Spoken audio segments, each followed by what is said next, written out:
ngayon nalaganap ang dilim. Hindi alam kung sino ang paniniwalaan.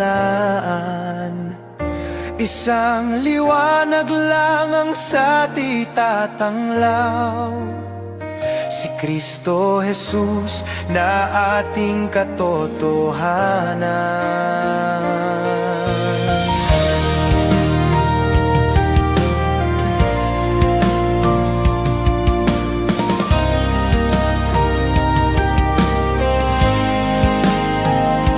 Ang Ebanghelyo ang sa ating ipinagkatiwala, upang isa puso tungo sa pagbabalik loob. Mula sa masama tayo ay tumalikod, bumangon at kay Jesus ay maglingkod. Umayo't ihayag ang mabuting balita ni Jesucristo ng buong katapatan. Sa salita at gawa ay may palaganap, pagbabago ng lahat ay maganap.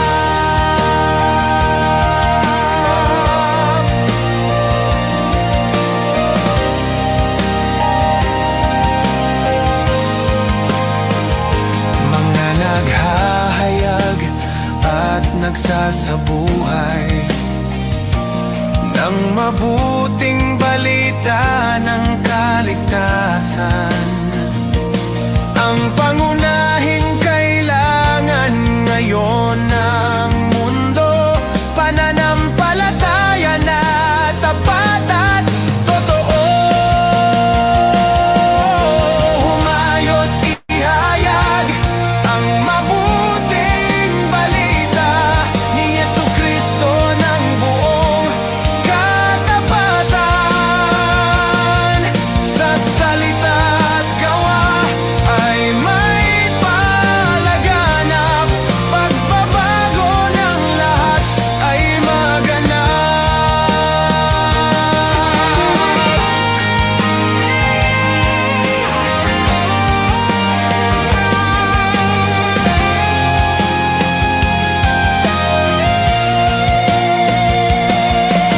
Humayo't ihayag ang mabuting balita ni Jesucristo ng buong katapatan. Sa salita at gawa ay may palaganap, pagbabago ng lahat ay maganap. Humayo't ihayag ang mabuting balita ni Jesucristo ng buong katapatan. Sa salita at gawa ay may palaganap, pagbabago ng lahat ay maganap.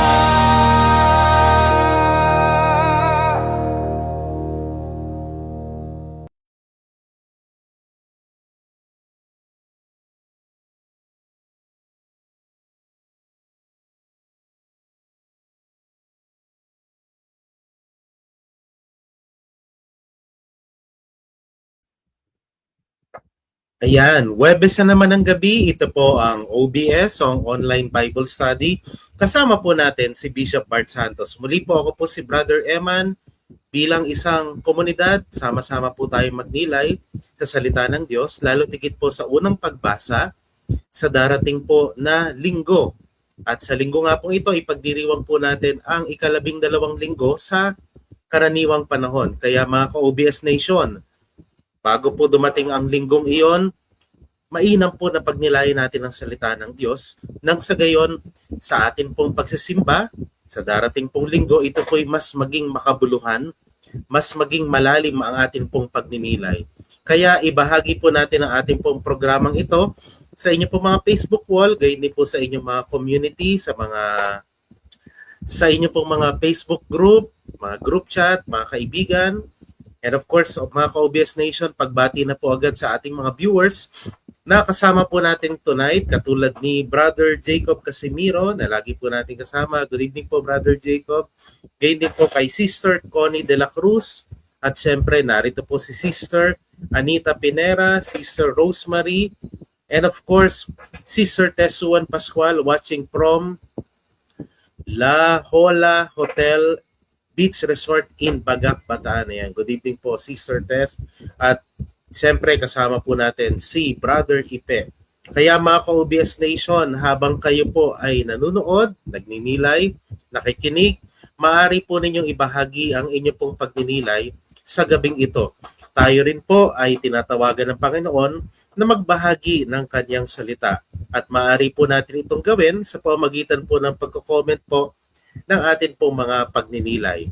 At syempre po mga ka-OBS Nation, pagbati po sa mga komunidad na nakakasama natin gabi-gabi or tuwing Huwebes ng gabi, katulad po ng RCM Sisters o ang Religious Catechism of Mary. Parang birthday po ngayon ni Sister Celerina Balmeo ng RCM. Yan. At happy birthday po, Sister Cele. And of course, pagbati po sa Mary Immaculate Lay Community na nakakasama natin. At syempre pa, binabati po natin mga pari, mga seminarista na tumutunghay po sa ating programa tuwing Huwebes ng gabi. Kaya mga ka-OBS Nation, tutok po tayo dahil sa ilang sandali, makakasama na po natin ang atin pong mahal na obispo na si Bishop Bart Santos. Ayan, wag na po natin pahabain at palalimin pa ang gabing ito. Tawagin po natin ang atin pong mahal na obispo, Bishop Bart Santos. Good evening po, Bishop Bart. Good evening, Brother Raymond at mga taga-OBS Nation. Magandang gabi po sa inyong lahat. Siyempre po, nandito ako sa ating kwarto. sa aking alam nyo na, pag nandito, mas komportable ako eh. Pag nasa ibang lugar, siyempre hindi ako at peace talaga. Parang mas okay pag nandito ka sa sariling room eh, no? Kaya siguro ngayong gabi po ay meron hong konting kabigatan ho ang ating unang pagbasa.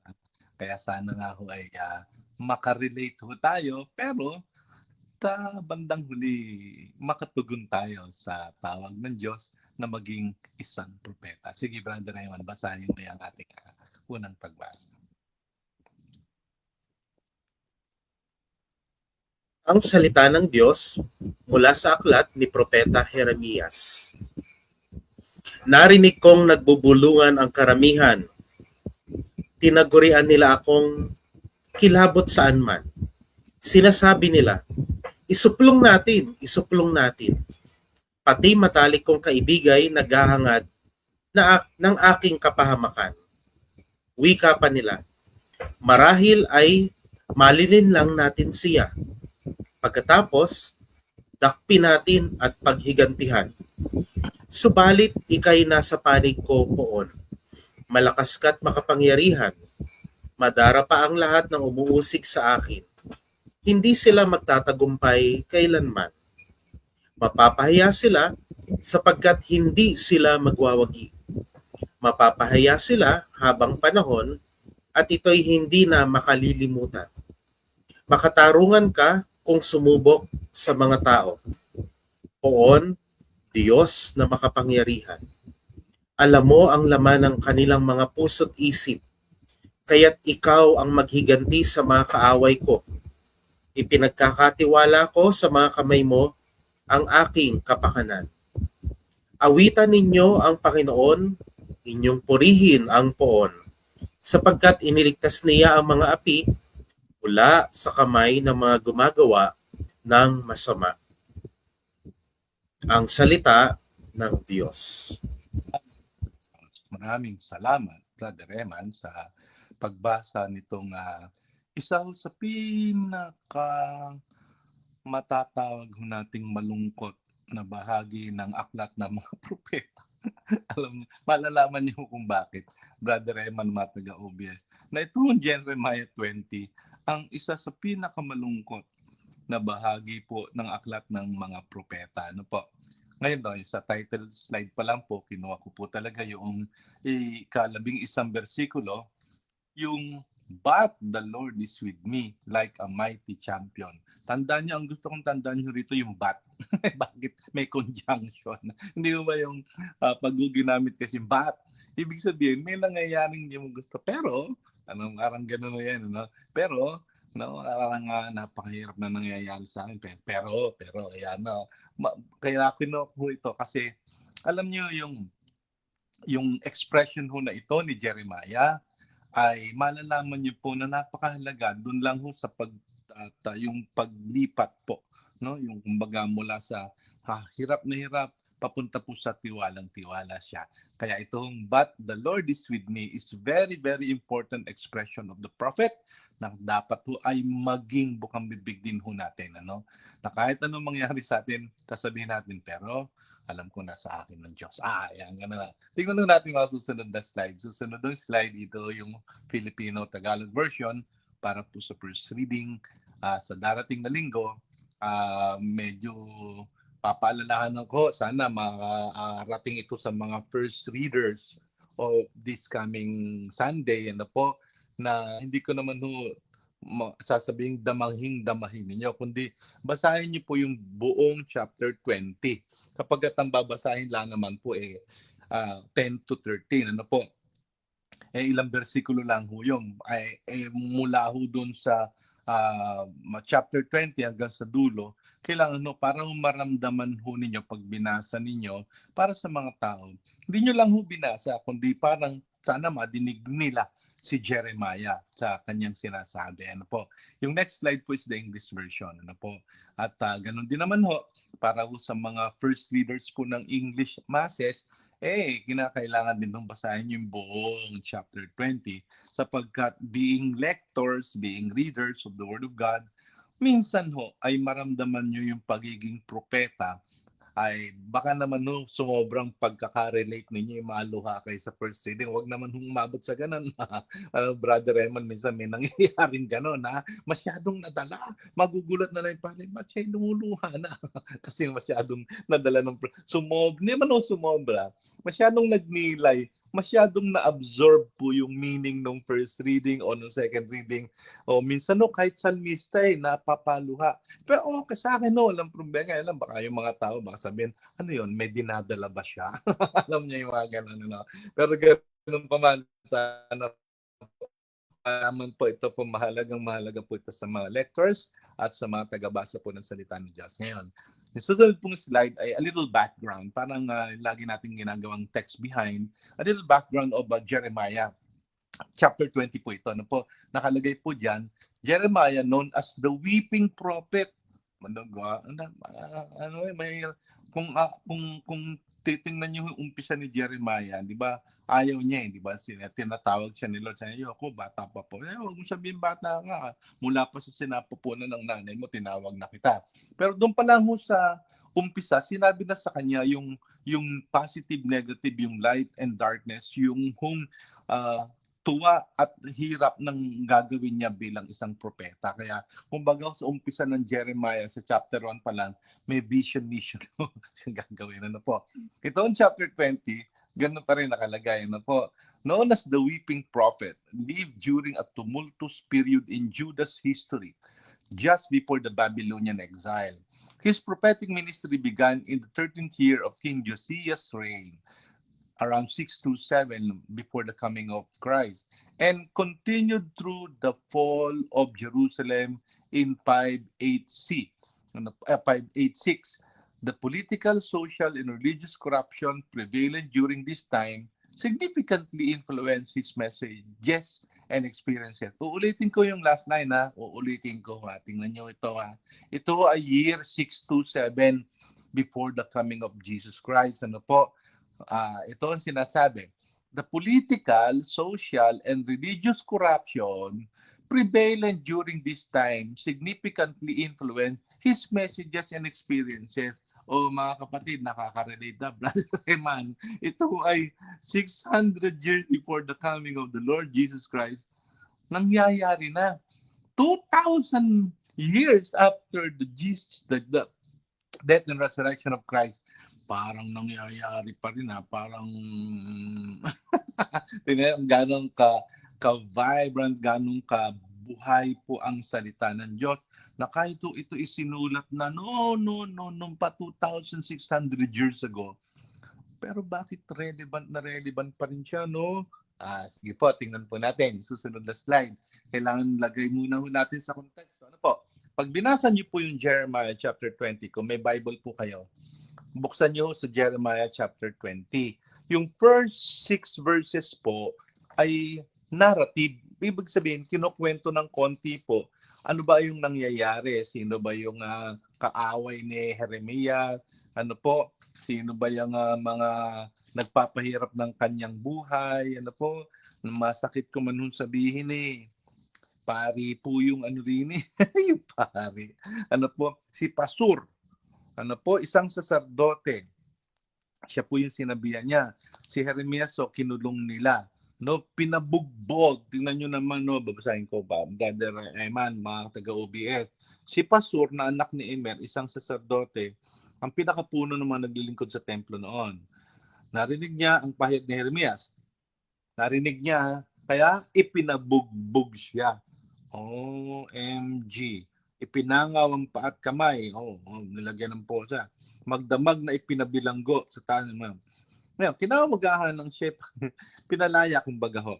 Pero hindi natinag si Jeremias. Sinabihan pa rin po niya si Pasur kung anong masamang ginagawa niya. No? Kaya nga ito, sa verse 6 po, sinabi niya, ikaw naman, Pasur, at ang iyong buong sambahayan ay mabibihag at dadalhin sa Babylonia. Foresight po ito of prophesying that there will be a Babylonian captivity. Doon na kayo mamamatay at malilibing kasama ng inyong mga kaibigan at pinagsabihan ninyo ang mga kasinungalingang ito. Tapos po, sumunod po yung poetry, yung tula. Sabi ni Jeremias, Yahweh, ako'y iyong hinikayat at sumunod naman ako. Pero sa English po ang nakalagay, nakalagay po dyan na, you seduce me, Lord, and I let myself be seduced. You are too strong for me and you prevailed. All day long I am an object of laughter, everyone mocks me. Ang Filipino translation po ay hinikayat mo ako, Panginoon, at ako na may sumunod. Pinlagay ko yung Hebrew para makita niyo po. Yun lang pong dalawang salitang may guhit na pula. Ano po, yung tinatawag na pata. Ang ibig sabihin po, either to entice, to deceive, to persuade, to seduce, to allure. Kung ano man ho yun, persuasion man yan, seducing man yan, enticing man yan, deceiving man yan. Basta ang ginawa po ni Yahweh kay Jeremiah, hindi ba? Pinaswade niya. Anong pinaswade saan? Sineduce saan? Huwag nyo take the word seduce as something sexual or something mundane. Hindi po. Ito lang ho yung paraan na paano mo siya naakit. Paano mo siya nahikayat? Naakit mo siya, nahikayat mo siya, napasunod mo siya. Na maging propeta na kayang magsalita ng matatapang na salita kahit harapin ang mga punong saserdote, ang mga namumuno, makapangyarihan, mahahari man yan. Doon yung sinasabi ni Jeremiah na seduce ako ni Lord. Parang anong ginawa sa akin, bakit kinaya ko yon? Kasi tandaan niyo po sa chapter 1, when he was called as a prophet, ayaw niya Pero sinabi na sa kanya ni Lord sa chapter 1 pa lang, I am with you, do not worry, I'm always with you. Kaya tapos sinabi na nga po, ito na nga po sa Jeremiah 20, even if he knew na he was called from the womb of his mother, tandaan niyo po he was called from the womb of his mother, if you open Jeremiah chapter 1, verse 3 po, and then he was given the assurance na kasama niya ang Diyos. Tingnan niyo po 20 chapters after, ito na po siya, Kaya sabi niya, hinikayan mo ako, Panginoon. Kaya lang dalawang ulit po yung patay. Tingnan niyo po yung root word, So parang uulitin lang. Alam niyo naman ang, di ba sinabi ko na sa inyo, ang Hebrew pag inulit-ulit, may emphasis po talaga. Parang totoong-totoo. Yan, gamitin natin yung salitang totoong-totoo. Alam mo, totoong-totoo yan. Ayan, parang tamang-tama. Ayun, yung inulit din na sinabi na, you seduce me, O Lord, and I let myself be seduced by you. Kumbaga, hinikayan mo ako, Panginoon, hinikayat mo ako. Para kung ako ang magsasalin sa Pilipino, ang gamitin ko na lang ho, gamitin ko man ho yung salitang hinikayat. Hinikayat mo ako, Panginoon, hinikayat mo ako. Tapos na ho yun. Yung gano'n na lang ho, parang para ho maramdaman din ho dun sa pagkakapahayag nito na talagang ito ay nangyaring totoo na siya ay talagang nahikayat ni Lord. Ayan, ano po. O, tandaan nyo yan, ano. Hindi ho yan part ng first reading. I mean, hindi ho siya babasahin sa linggo. Pero this is the beginning of the first reading kasi verse 10 po yung simula. Pero verse 7 pa lang po makita nyo na ho ano yung nararamdaman ho ni Jeremiah. Hanggang ang verse 13 po is the last verse of the first reading. Pero tingnan ho natin yung verse 14 doon sa susunod na slide. So, pinakita ko sa kanya yung sandwich niya. Ano po? Kasi mahalaga, Brother Eman, mga taga-OBS, malaman niyo ho yung sandwich. Kumbaga po, ito yung nangyayaring masakit, masama, at medyo bubugation. Tapos ito yung nangyayari sa kabila. Titingnan ho natin nasa gitna eventually na po. Doon po sa verse 14, yun ho yung after ng verse 13. Ano po? Nakalagay dyan, "Cursed be the day on which I was born. May the day my mother gave me birth never be blessed." Kinote din ho yan sa Book of Wisdom, Books of Wisdom kay Job. Ano po? Books of Wisdom books po sa Wisdom Literature kay Job. Sa chapter 3 verse 3, "Perish the day on which I was born, the night when they said, the child is a boy." Ito kasing tula, poetry na to, na "Curse the day I was born," ay para hong nakagawian ho ng mga Israelita o ng mga tao noon, mga Hebreo, na kapag lungkot sila, ay parang sinusumpa nila ang kanilang birthday. Alam mo, Brother Eman, yon? Nag-birthday ka na ba na inayawan mo yung araw ng birthday mo? Ano, nakakita na ho ba kayo ng batang nagmamaktol ng birthday? Meron ho ba kayong naranasan na yung bata siya, "Sana hindi na lang ako nag-birthday." "Sana hindi na lang ako pinanganak." Ako, masakit ho yun sa mga magulang natin. Ano? Pag sinabihan mo, "Sana hindi nyo na lang ako pinanganak." Oh my goodness, naku, ayaw ko marinig yung gano'n. Ano? Pero, yun na nga po, yung tono po, "Sana hindi na lang ako pinanganak." Alam niyo yung hopelessness noon na yun, ano, yung kalahin mo sabihin ni Jeremiah yon. Eh di ba sa chapter 1 nga po, sinabihan na siya, sa womb pa lang ng nanay niya, kilala na siya ni Yahweh. Doon pa lang tinawag na. Eh yan hong reversal of creation. Yan pong "curse the day I was born." Yan ho, i-curse po yung womb ng nanay niya. Basahin niyo po ng dire-diretso. Ito ba, parang papaano ko sa inyo, no? Sa verse 14, yun nga, "Sumpain ang araw ng aking pagsilang." Ayan, no? Sumpain na nagbalita na ang anak ay lalaki. Ganoon, ano po. At ayan po, pangkat na, alam nyo, ito sabi dito, verse 17 po, kung may Biblia kayo. Verse 17. "Sapagkat hindi niya ako pinatay bago ako sinilang." Oh, tingnan nyo naman ang ano niya. Sana pinatay na lang ko bago sinilang. Sa gayon, naging libingan na lang sana yung sinapupunan ng nanay ko. Oh my goodness. Ito kasing poetry na ito, the reversal of creation, the reversal of birth. Kapag ito'y dinasal o inusal po ng isang Hebreo, ito na ho ang saddest moment of her life. Kaya si Job din ho binanggit. Alam niyo naman nangyari kay Job, Brother Eman, pag binasa mo yung Wisdom Literature, alam niyo nangyari kay Job, di ba? Ang pinakamalungkot ng buhay, yes, yung buhay ni Job, kung tutusin, yung lost everyone, everything, walang natira sa kanya, kahit makaibang niya, sinumpa siya. Tapos merong pigsa mula ulo hanggang paa. Saan ka naman yan? Nawala lahat ng anak, namatay lahat, nawala pati misis niya, wala.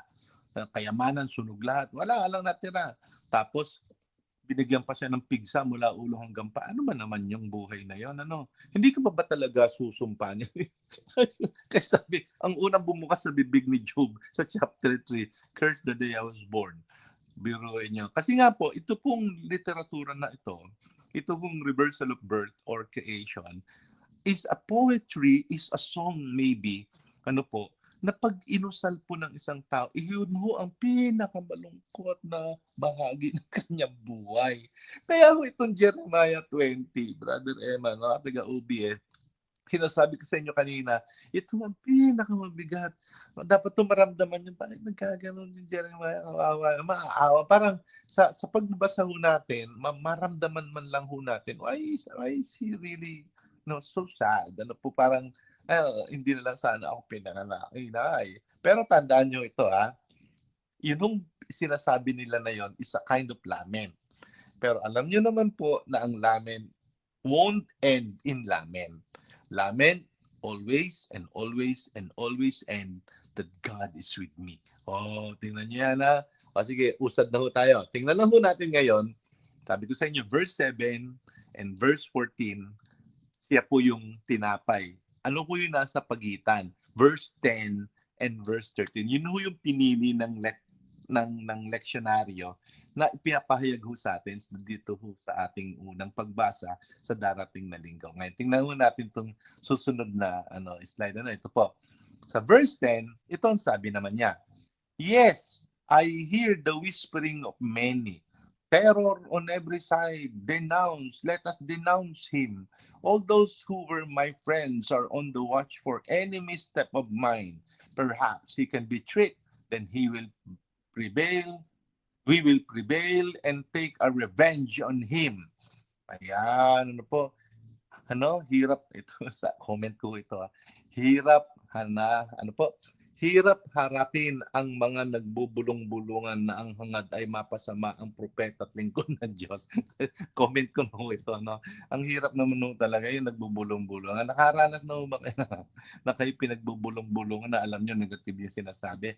Hirap to, Kaya, ayun. Ito ang sasabi ni Jeremiah,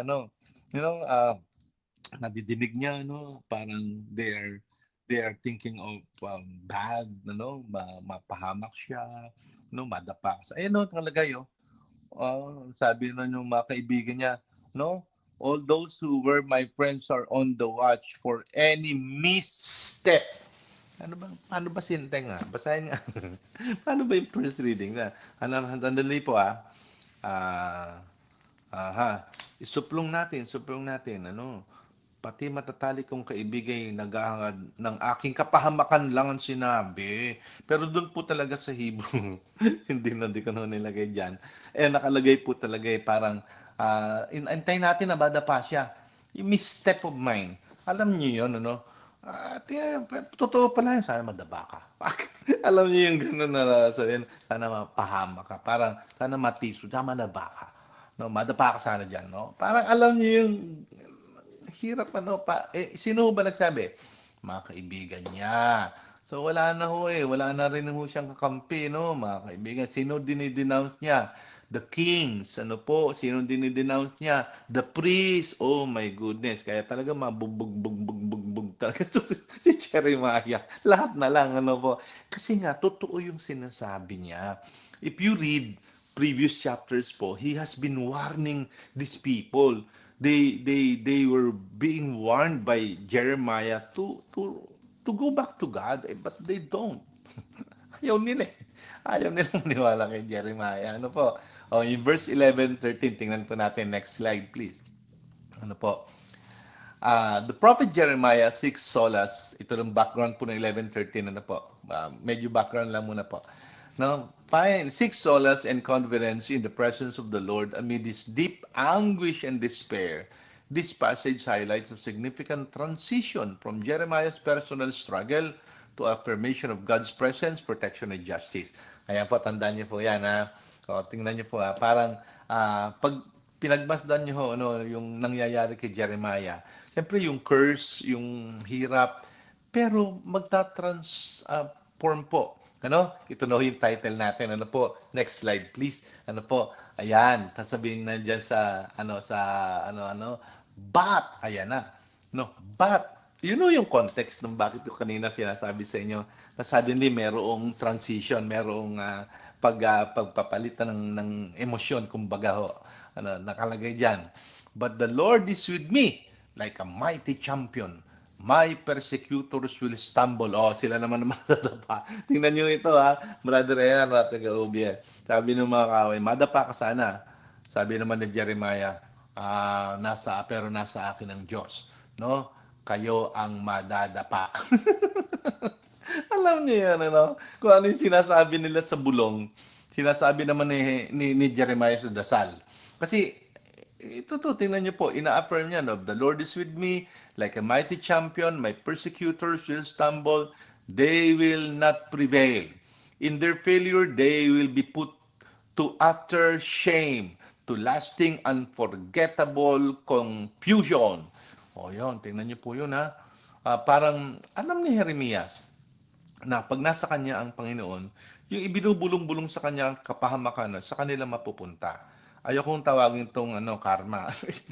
hindi ho, wala akong kinalaman nila. Pero yun ho talaga eh. Kumbaga, kapahamakan ng pupuntahan ng nagpapahamak sa mga lingkod ng Diyos. Uulitin ko ho ito kapahamakan ho ang pupuntahan ng mga nagpapahamak sa mga lingkod ng Diyos. Yung totoong lingkod ng Diyos na nagsasabi ng totoo, nagbibigay ng panahon sa salita, and yan binugbog mo pa, sinaktan mo pa, ano po. At ito yung verse 12 yung susunod, sabi diyan, Lord of Hosts, kausap niya na ho, tingnan nyo, dasal to Brother Eman, yung verse 11 is a statement like, pero papunta siya sa pakikipag-usap kay Yahweh.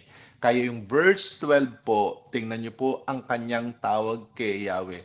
Lord Sabaoth, Lord God of Hosts. Ito ho yung the Lord of Warriors, the Lord of Fight, and the Lord of War. Ano po, kaya ang tawag Lord Yahweh Sabaoth. Yan ho yun yung Lord of Hosts, ano po ay Yahweh Sabaoth na kinakanta ho natin, ano po, sa misa bago mag-consecrate on Santo, Santo, Panginoong Diyos ng mga hukbo, napupuno ang langit at lupa. Tingnan niyo po, So ngayon, in-address ni Jeremiah si Yahweh ng Lord Sabaoth. Yahweh Sabaoth. You test the just. Siya yun. Ano po? You see mind and heart. Niya yun. Ano po? Let me see the vengeance you take on them for to you I have entrusted my cause. Medyo, siyempre, hindi nyo sisisihin si Jeremiah na magsabi, pakita mo po sa akin na kayo ang maghihigante. Pero hindi siyang maghihigante. Silent lang ho si Jeremiah kung tutuusin. Hindi ho siya gagawa ng hakbang para gumante. Pero parang sinasabi niya, Lord, bahala ka na sa kanila. Makita ko man na yung kapahamakan nila ang hirap, di ba? Mahirap po, pero hindi nyo masisisi si Jeremiah. Ikaw nga bugbugin nung mga pari. Sige nga, sabihin nyo nga sa akin kung mangyayari man yan ngayon, hindi naman po. So, ito ang sinasabi sa atin na nagtitiwala sa gitna ng hirap at sakit. Alam nyo, hirap ito, very contradiction ho ito, na during the moment of your suffering and faithless, hopeless, friendless, nobody cares. Tapos, kailangan i-exert mo yung effort mo na, I trust the Lord. Nasa akin ka. Ang hirap po yan. Easier said than done ho yan. It will take you like a Jeremiah. Pero tingnan niyo po, So, yung verse 13 po, yung susunod na slide, very hopeful. Very positive po si Jeremiah. Buong-buo na sa kanya na sing to the Lord, praise the Lord, for He has rescued the life of the poor from the power of the evildoers. Tingnan niyo ito. Very, very appropriate po ito kahit sa panahon po natin. Nasa kabila po nung hirap sa kanya, imagine niyo po kung bagong gulpi ka. Alam niyo po si Jeremiah, bagong bugbugo siya dyan. Baka akala niyo wala lang sa... Basahin niyo yung unang bahagi ng Jeremiah 20. Di ba, pinabugbog nga siya, pinapanikala siya, kinulong siya. Nung lumabas siya, sinabi rin niya, ano ba itsura ng binugbog kagabi? Sa umaga pinawalan. Huwag sabihin sa akin, wala. Maga mukha noon. Maga ang katawan, masakit ang katawan. Tapos tingnan niyo po, you just can imagine if a person mold, binugbuga eyes, bugbog sarado, maga ang mukha, basag ang mukha, sabihin natin, lulugo-lugo, ganyan. Tapos makakasabi pa siya ng praise the Lord. Makakasabi pa siya ng sing to the Lord, praise the Lord for He has rescued the life of the poor from the power of the evildoers. Wow, amazing. Amazing, Sasamba at aawit kahit nasa panahon ng pagsubok at pagdurusa ang isang lingkod ni Yahweh. Amen, Totoo yan. O yan. Whew. Ano ang ating tugon? Last slide na po tayo para mas mapag-usapan natin, Brother Ayman, ang mga reaction ng ating mga nood at mga nakikinig po kung sakali nakikinig. Ano po? Una, ang pagpapahayag ng salita ng Diyos tulad ng mga propeta ay may kaakibat na hirap at dusa, lalo na kung ang katotohanan ay pinaiiral sa mga makapangyarihan. Alam niyo po, ito ho yung role ng prophet na role ho natin, role ho ng mga obispo, ng mga pari. Kaya hindi nyo rin ho masisisi. May mga bishops po, cardinals even, ano po, mga pari, diakono, kahit mga laiko po na will bravely, courageously speak the truth. Kasi yung pagsasabi po ng totoo and denunciation of injustices po, prophetic rule po natin yan.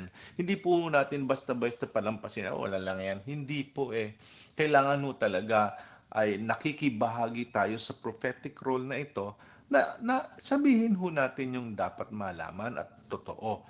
Para ho yung totoo ang manaig at yun ang makapagpabuti. Hindi ho kasi pwedeng makapagpabuti ang masama rin eh. Ano po?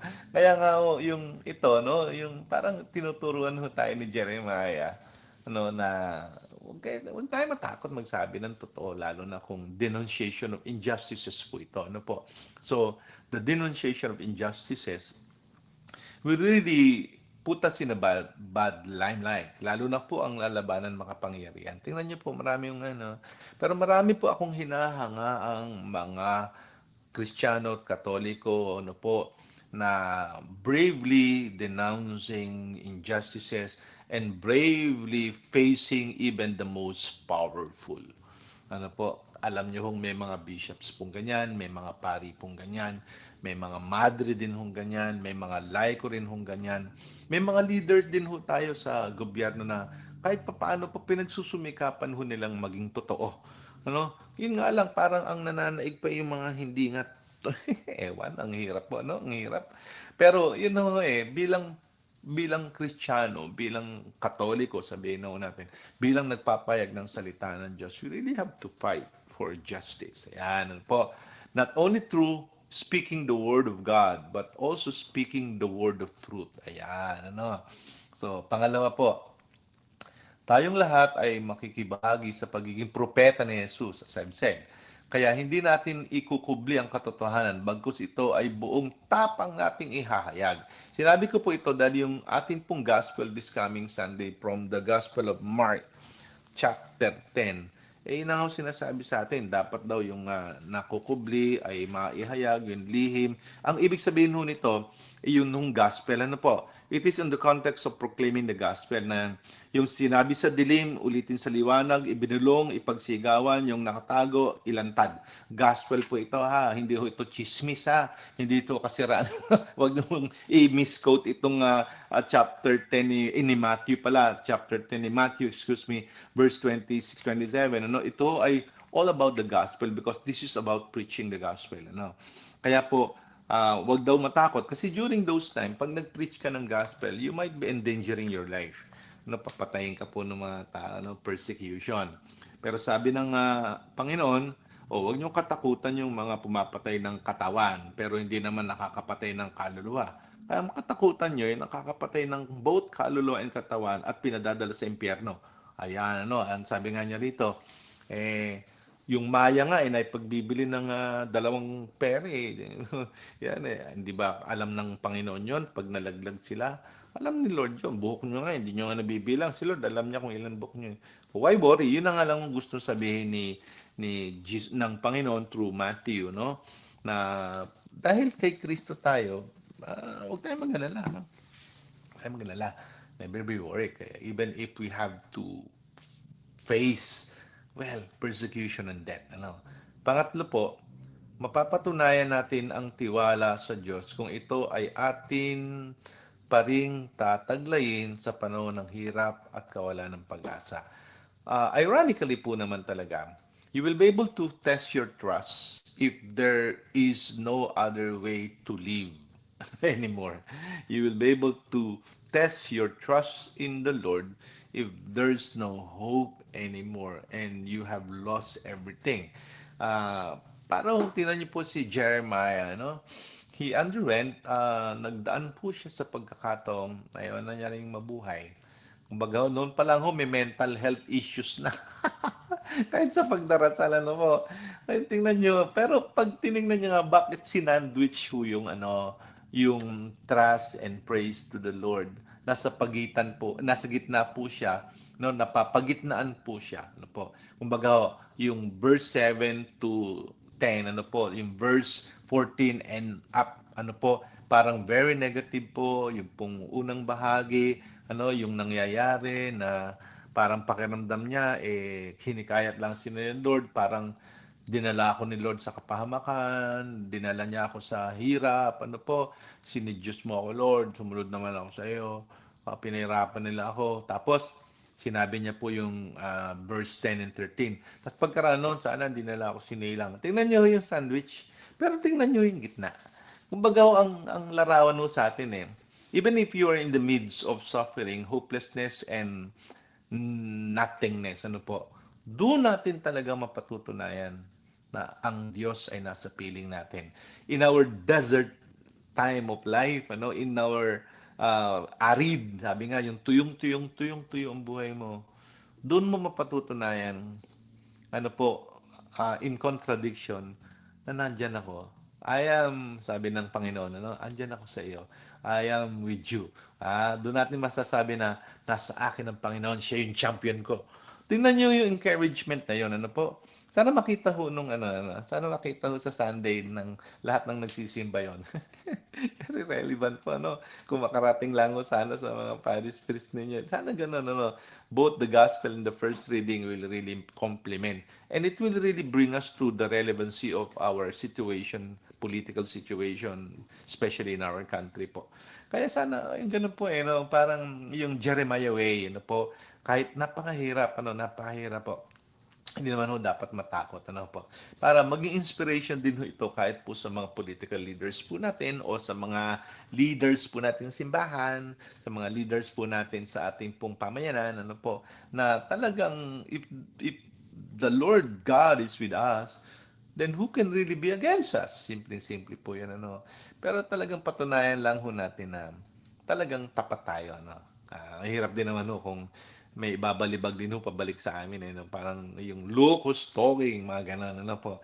Kaya po, pero pag ang totoo, kaya po, regardless of our situation, ang totoo, dapat mahayag. Ang ebanghelyo dapat maipahayag. Ang Panginoong Kristo ay dapat umiral. Ayan, Kaya po, mga kataga-UBS, Brother Eman, I hope, hindi tayo matakot to be like Jeremiah. Kasi, at the end naman po, Jeremiah became better. Hindi naman yung dinaanan lang niya. Hindi naman hanggang chapter 20 lang ang book of Jeremiah. Mahaba ang book of Jeremiah.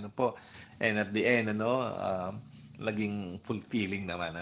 Kaya ganun din sana tayo. Kaya tandaan niyo po, in all situation of being a prophet, the Lord God is with us. He is our champion. Amen. Yeah. Amen po, Bishop. Bishop, may mga pagkakataon po sa buhay na parang yung pagiging prophet or yung pagpapahayag ng salita ng Diyos, may mga times po na yung spirit ay very high. In short, very inspired to proclaim the word of God. Pero may mga pagkakataon naman na it's parang very low, yung parang nawawala ng gana. Sa mga pagkakataon po na yun, Bishop, ano po yung mga dapat naming gawin, kami ng mga laiko, kapag pinanghihinawaan or nawawala ng loob na ibahagi ito? Yung tinatawag nating stop factor or parang burnout factor. Pwedeng nangyayari. Kailangan lang humahinga. Kailangan lang minto. Kailangan lang talagang to take a rest for a while. Yun na isa. Kaya hinto ka muna. Pag wala ka lang ganito, hinto muna. Mag-retreat ka. Tahimik ka muna. Mag-recharge ka. Punta ka sa spiritual director mo. Ganun muna. Practical. Pag naman kailangan mo talagang gawin dahil ikaw ay naatasan, magdasal ka sa Holy Spirit. Yun lang ang ibang paraan wala po tayong ibang parang kundi talagang humingi ng tulong sa Espiritu Santo. Alam mo kahapon, nakakatawa, kahapon ay nagsalita ako sa 45th anniversary ng Couples for Christ, National International yon sa Juan Ayala sa Makati na po. Today po maganda yung gathering dahil clergy and lay of CFC, tapos bukas po lilipat na po sila sa Clark hanggang sa Sabado po. Maganda po yung mga kung meron pong CFC mga nakikinig po ang galing. Alam mo, bago kami magsalita yung speaker, pinray over po kami ng leader. Ano po yung parang event coordinator ng Couples for Christ, si Brother Tony po. Ang pangalan niya, De La Cruz. Pinray over niyo ang speaker. Di ba nakakatuwa ko yan? No? Parang sabi nga sabi niya, naku, ipipray over ko ba si Bishop? Pray over talaga. Kasi medyo ako man kahit papaano, siyempre may nervous ka rin kahit paano because it's a big international gathering nga ho eh. Hindi lang mga Pinoy ang nandoon, may mga ibang lahi po nandoon. Kaya parang it went well kasi po yung mga speakers po, nag-stay po ako till the end eh. Alam po ilan yung mga nagsabi, magagaling nga ho. Alam niyo yung gano'n, yung when you ask for Spirit, someone to pray over you, I think it will be really very inspiring then. Kasi you have to claim na hindi ikaw yon. Ang Panginoon yon, ang Espiritu Santo ang nag-inspire sa iyo. Sabi mo nga, para lumakas yung loob mo, ganahan ka. Kasi minsan it is something spiritual din po eh. It's not something psychological and emotional. No? Sometimes po yun ang kailangan natin, how the tongues of fire of the Holy Spirit will hover on us and then will give us the Spirit, the breathing upon, so that we can preach well. No? Yun, kung nawawalan ka ng gana. No? Kaya pag may mga pari, mga laiko, mga consecrated, nawawalan ng gana, pinapakanta ko lang ng mga kanta sa Espiritu Santo mula sa Come, Holy Spirit, I need you. O kaya, breathe on me, breath of God. Alam niyo mga ganun, basta sa akin po, never hesitate to ask the Holy Spirit's guidance. Siya po yung advocate kasi tayo pong mga naglinig, papapagod do talaga tayo. Ako man ho ba, kami mga bishop, nakakapagod daw. Gusto palit ho tayo ng inuupuan ito. So, alam niyo yun, isang araw, nasa Malolos ako, tuwa ako, daming inorde ng pare. Wow, saya, At siyempre po, kumakain na kami, magkatabi po kami ni Bishop Dennis doon sa Bishop's House, sa Bishop's House. Parang, sabi ko, nakaka-inspire din naman talaga, alam mo yung homily ni Bishop Dennis, mula doon sa pinag-uubra, sa magiging obra maestra, the work of God's work of art. Alam po yan ng Mary Immaculate Lay Community kasi yun yung tema nila nung last weekend na kanilang anibersaryo, yung poema ng Ephesians 2 verse 10. Yun din yung sinabi ni Bishop Dennis doon sa mga inoordinahang pare. Sila pinag-uubra para maging obra maestra ng Panginoon. Hindi ba? Very inspiring. Pero alam ko, itong 8 inordenahang pare na yan, darating ang araw, mawawala talaga yung obra maestros. Lahat yun, dadaan sa, hindi na ako work of art ni Lord, parang work of curse. Pero yun just go back. Go back to where you have been. Remember your ordination. Remember how you received the Holy Spirit, how you were prayed over by a lot of priests, by the bishops, paano ka tinanggap at niyakap ng mga pare. Balikan mo lang po yon. And not to mention Pentecost, kanta ka ng Come, Holy Spirit, Veni Creator Spiritus. Ulitin mo yung litany of the saint, mag-prostrate ka ulit, tapos kantahin mo. Lahat na po yun, mga kapatid. Gawin po natin, if we are losing our gusto and gana in working and serving, you ask the Holy Spirit, pray, be prayed over. Humanap kayo ng pare na mag-pray over mo ako, Bishop. Ganun po talaga. Kaya pag napapagod ka na, Brother Emma, napapagod ka na sa Batingaw, di ba? Napapagod ka din sa yan. Bakit? kay Joshua, napapagod ka na, kay Mons Nursing, napagod ka, no? Wala na si Father Carlo, Paris Priest na, si Kaka, nandiyan pa, no? Si JP yata, si Father JP pa, babalik sa inyo. Opo, Father JP. Yun. Alam mo, pag napagod ka sa paglilingkod sa parokya, ano ka lang, pahinga lang, retreat ka, sa pare, kumpisal, spiritual direction, tumawag ka sa Espiritu Santo, kumanta ka ng, ng any prayer and song for and tingnan mo, no, babalik yan lahat, babalik yan. Yeah. Thank you po, Bishop. Ito lang po ilang comment or pagdinilay po sa ating mga viewers from Brother Ipe. Sabi po niya, Jeremiah ang iyaking propeta. Propeta na nagpakita kung paano tayo magtiwala sa ating Panginoong Diyos. Mahahayag ang kapangyarihan ng Diyos matapos ang pagtitiis at buong pagtitiyaga at sa lubos at walang maliw na pananampalataya sa ating Amang lumikha. Huwag tayong mawala ng pag-asa at lubusang manalig sa ating Panginoong Diyos. Amen. Amen. Talaga si Brother Ipe, Brother Ipe, talagang ako minsan naiiyak, hindi dahil wala ako ng pag-asa. Natatouch lang ko ako. Natatouch. May mga ilang homily na ako na naiyak ko ng konti. Kaya natouch ako hindi sa sinabi ko lang, kundi sa situation po, sa situation. I think you have seen Cardinal Tagle cry, shed po, and si Bishop Raul Dael po, ng Tandago po, talagang matatouch ka po, matatouch ka po pag nag-preach po talaga si Bishop Raul, talagang nakakatusok po ng damdamin ng mama nito, Of course, all the other preachers po na talagang they sometimes shed tears, po. Pero si Jeremiah po, umiyak po yan dahil hirap na siya lungkot na lungkot.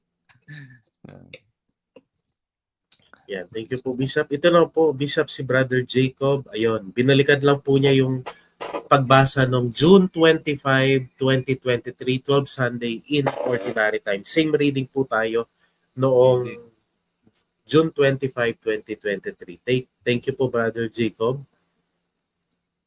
At siyempre po, Bishop Bart, ay atin pong wini-welcome sa atin pong dambana at parokya. Maligayang pagdating po sa atin pong bagong Bikaro Paroko ng ating pong parokya at dambana, Reverendo Padre John Paulo Tolentino. Father JP, welcome po sa ating parish and shrine.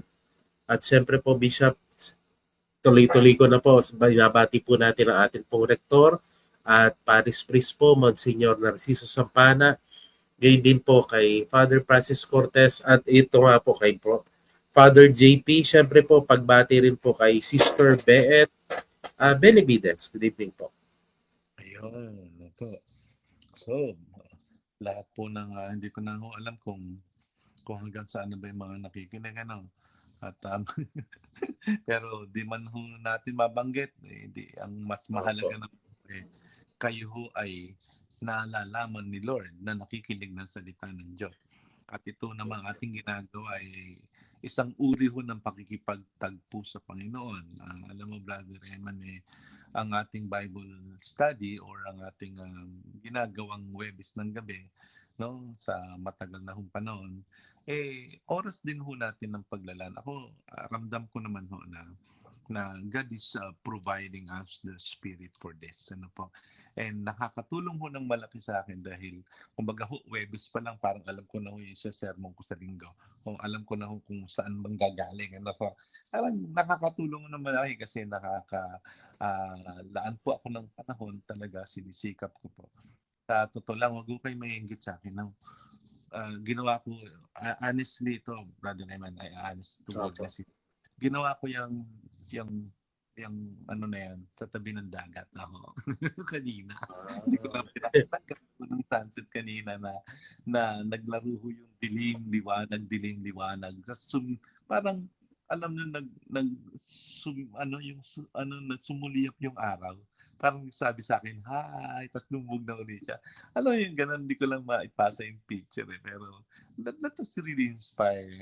Dahil habagat days na nga po, ano po ang dagat po hindi na friendly, no, madilim, malakas ang alon, and yet the sun still shines. Parang yun po yan. Parang yan na yung situation na yun. Doon po nakatayo ako sa nakatayo ako sa dalampasigan na kasi galing nakalubog yung pa ako sa buhangin sa mainit-init ng tubig ng dagat. Habang alam niyo yung tempo gumagawa kahit saan naman gumagawa ng ay part ng pagninilay. Maraming salamat sa Batingang for giving me this opportunity to be a prophet. Ayan. Sige po.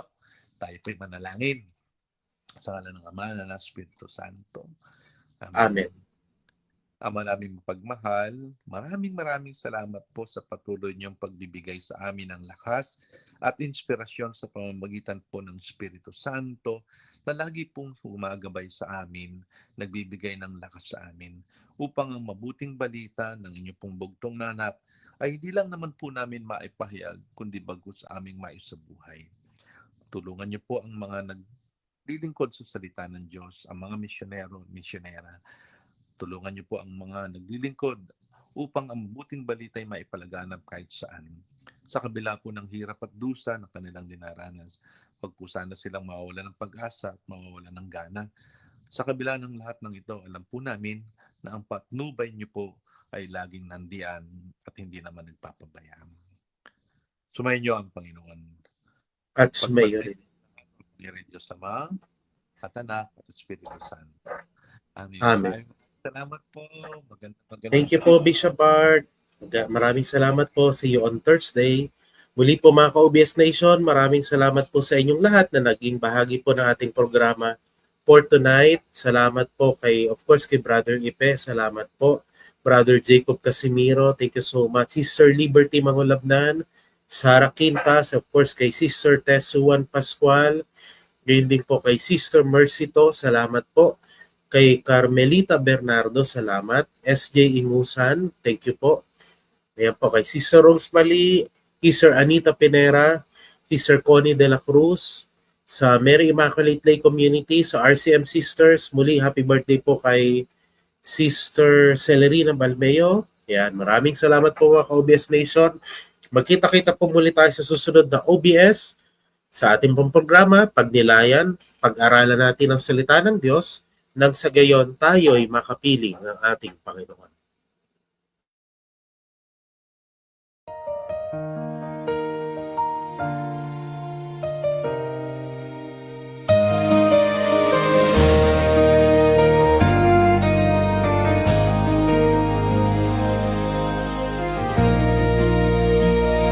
Sa mundo ngayon nalaganap ang dilim.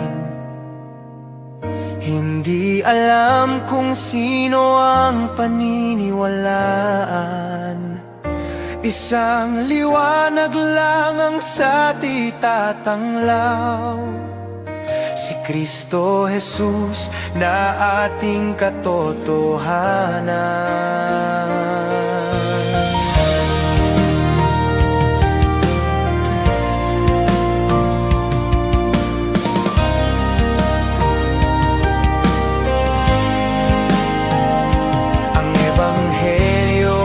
Sa ating ipinagkatiwala upang isa puso tungo sa pagbabalik loob.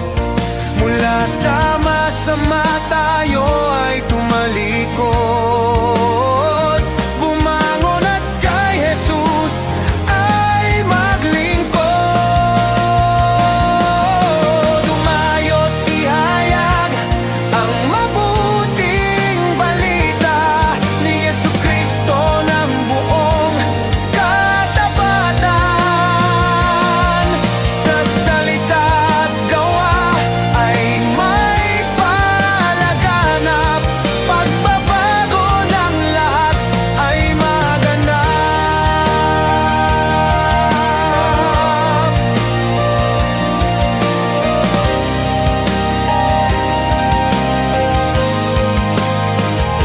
Mga naghahayag at nagsasabog